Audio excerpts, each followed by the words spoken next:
Indore police प्रशासन को एक बड़ी सफलता हासिल हुई है। इसमें अन्नपूर्णा थाने की पुलिस ने एक ऐसे गिरोह को पकड़ा है जो पिछले कई दिनों से नकली नोट छापकर उनकी तस्करी कर रहा था।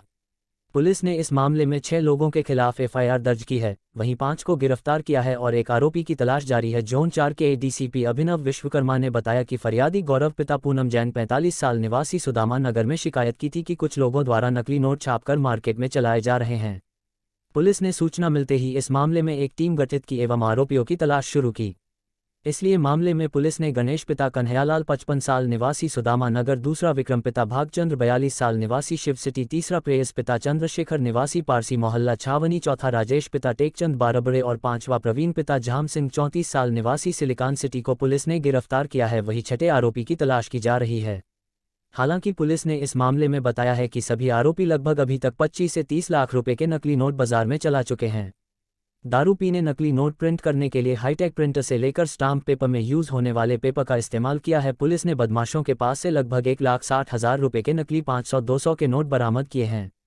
ये भी जानकारी सामने है कि पूर्व में बदमाशों ने 2000 के नोट भी छाप कर बेचे हैं, लेकिन सरकार ने जब से 2000 के नोट बंद होने की घोषणा की है तब से इन्होंने उसका प्रिंट करना बंद कर दिया था। इसमें एक आरोपी राजेश बरबड़े के बारे में ये भी बताया जा रहा है कि वह यूपी का रहने वाला है और उसने वहां पर अपने आप को मृत घोषित कर नकली डेथ सर्टिफिकेट भी बनवा रखा है और यहाँ पर वह अशोक चौहान के नाम से फर्जी ID बनवाकर और अकाउंट खुलवाकर उनमें नकली नोटों के कारोबार से कमाया हुआ रुपयों का लेन देन करता था। पुलिस के हिसाब से राजेश बरबड़े ही इस गैंग का मुख्य मास्टरमाइंड बताया जा रहा है।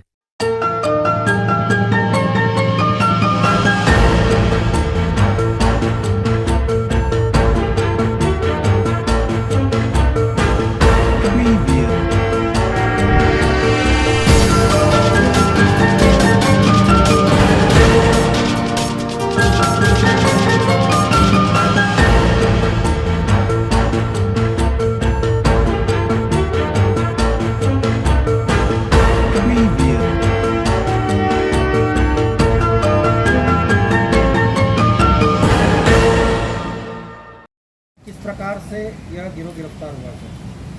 अन्नपूर्णा थाना क्षेत्र में कल दिनांक को एक सूचना प्राप्त हुई थी कि कुछ व्यक्ति नकली नोट चला रहे हैं मार्केट में और उनके द्वारा काफ़ी सारे नकली नोट बनाए जा रहे हैं। तो इस सूचना की तस्दीक में अन्नपूर्णा पुलिस को एक टीम गठित लगाया गया, जिस पर से एक व्यक्ति के बारे में पता चला। उस व्यक्ति को घेराबंदी करके पकड़ा गया, उससे पूछताछ करी गई।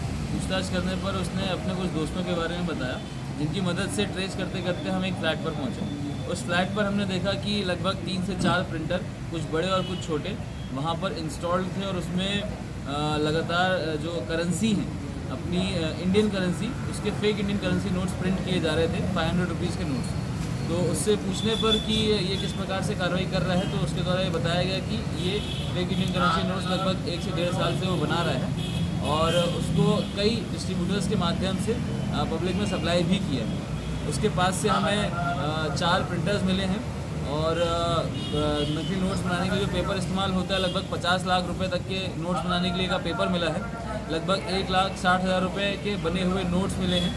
जो नोट में थ्रेड लगता है, वो लेटेंट इमेज लगाने के लिए जो इक्विपमेंट्स होते हैं, वो यहाँ तक कि नोट को चेक करने के लिए जो मशीन्स होती हैं बैंक्स में, वो वाली मशीन भी उसके पास मिली है, जिसके माध्यम से ये नोट को चेक करता था बनाने के बाद में कि ये पास होगा कि नहीं होगा।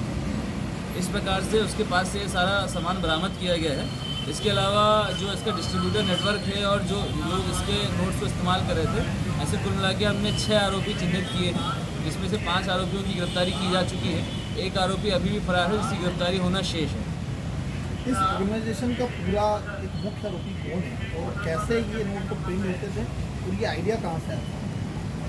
अभी तक की जानकारी के अनुसार ये जो पूरा मैन्युफैक्चरिंग का और ये नोट प्रिंटिंग का काम चल रहा था, ये एक मुख्य आरोपी है राजेश बरबड़े, जो मुख्यतः बैतूल का निवासी है।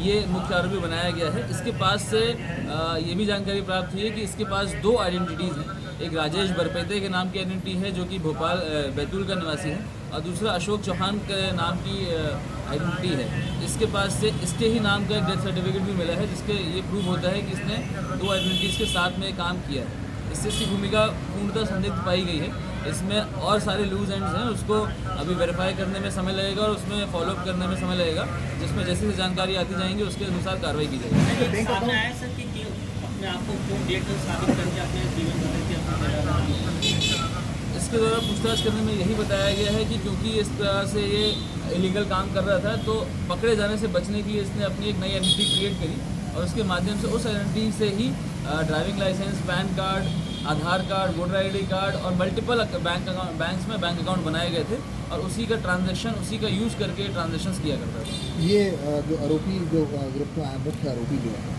इसका ये आइडिया कहाँ से आया और ये अब तक कितने नोट खपा चुका है? अभी तक की जानकारी के अनुसार ये लगभग 1 से 1.5 साल से इस काम में लगा हुआ है।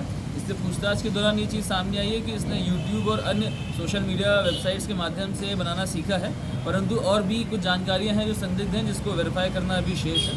अभी तक की जानकारी के अनुसार इसने 20 से 30 लाख रुपए के जो फेक इंडियन करेंसी नोट्स हैं वो सप्लाई कर चुका है मार्केट में, जिसकी सूचना इसने बताई है। उनको जल्द से जल्द जहाँ जहाँ अवेलेबल है उनसे बरामद किया जाएगा। तो नोट की जो प्रिंट है वो कहीं ना कहीं एक हूबहू जो पेपर यूज़ हो रहा है वो कहाँ से उपलब्ध कराया गया? और क्योंकि जिस तरह का नोट है कहीं ना कहीं बैंक कर्मी भी इस पर धोखा खा सकते हैं जो नोट के जानकार हैं। पर जो मार्केट में शादी के कार्ड्स प्रिंट करने के लिए इस्तेमाल किया जाता है या कई अन्य जो हार्ड पेपर्स होते हैं उसको प्रिंट करने के लिए काम होता है, वो वाले पेपर्स को इस्तेमाल किया गया है। सर, पकड़े गए आरोपी के क्या प्रोफाइल है? इसमें 5 आरोपी पकड़ाए गए हैं, जिसमें एक जो मुख्य आरोपी है वो बीकॉम ग्रेजुएट है और बाकी जो आरोपी हैं कुछ ऑटो चलाते हैं, कुछ मजदूर वर्गीय हैं जो डिस्ट्रीब्यूटरशिप का काम करते हैं। सर, कुछ देश के बाहर की लिंक मिली आरोपियों की?